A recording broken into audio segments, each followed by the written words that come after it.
Hi there, my name is Joe O'Mahoney. I'm a Professor of Management Consultancy and the CEO and founder of Consulting Masters, almost forgot it then. I've worked in a variety of consulting roles and still do in the industry, and I write, teach and lecture and research the industry. So I'm going to give you 2 minutes on the different types of consulting firms there are. And this is quite important for your career. In terms of everyone tends to focus on the big consulting firms in terms of where to go and where to work.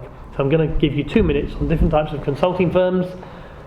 Let's go. Okay, so you've got the strategy firms, McKinsey, Bain, Boston Consulting Group. They're seen as sort of you can extend that by talking about Alex Partners and a few other consulting firms.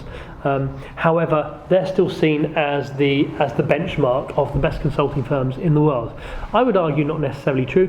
Interestingly, although McKinsey has a better brand than Bain, Bain does, in my view, the more interesting work. It's a better employer for students, and it gets better feedback from clients. So McKinsey and Bain are pretty much equal in terms of the best consultancies in the world to work for. At least that's how they're seen. Below that, you have these really big Big Four accounting firms, and interestingly, their consultancy arms have grown and grown and grown. There's a conflict of interest there, but I'll talk about that in another video. And they have massive, high-quality consulting arms. Now, someone like Deloitte not only has its consultancy arm, but it also has a strategy consultancy practice. So when you're looking for jobs in the Big Four, do look at Deloitte Consulting, but also look at their strategy arm. Their strategy arm does the same type of work as McKinsey, has very similar pay to McKinsey, and your work will be very similar to what you're doing in McKinsey, and also the brand is very good. Out of the Big Four, I would say Deloitte and PwC are the best ones to work for. So they're the really big ones. Then you've got the implementers, and the implementers are much, much bigger than these firms, but they do implementation. So this is the Accenture, EDS, IBM, Tata Consulting, etc.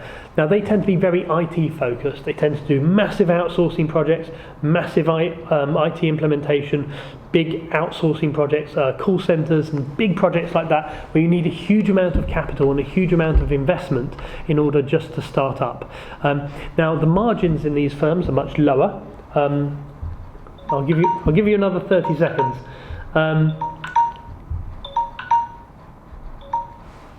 The margins in these firms are much lower, but they're still good places to work. They have good reputations. However, what's missed from a lot of graduate recruitment stuff are the smaller firms. Now, there are hundreds of thousands of smaller firms out there that would be absolutely great to work for, but very often they don't advertise. They don't have the brand reputation. But the great thing about working in a smaller firm is that you get to experience the whole gamut of work that consultants do. So you might be doing the strategy work, you might be doing the photocopying, you might be doing sales, you might be working on bid development, different days of the week. So in my view, that's just as useful as going into one of the big firms and specialising. So if I was in your position and you weren't getting into the big firms, I would go to your library, download a list of the medium-sized consultancy firms where you want to work, and send a CV out to all of them. Many of them don't have time to advertise, so very often your CV will land on the desk or land in the inbox of somebody who's thinking, I need someone, but hasn't got the time to go out and recruit them. Slightly over, but thanks for your attention. Bye-bye.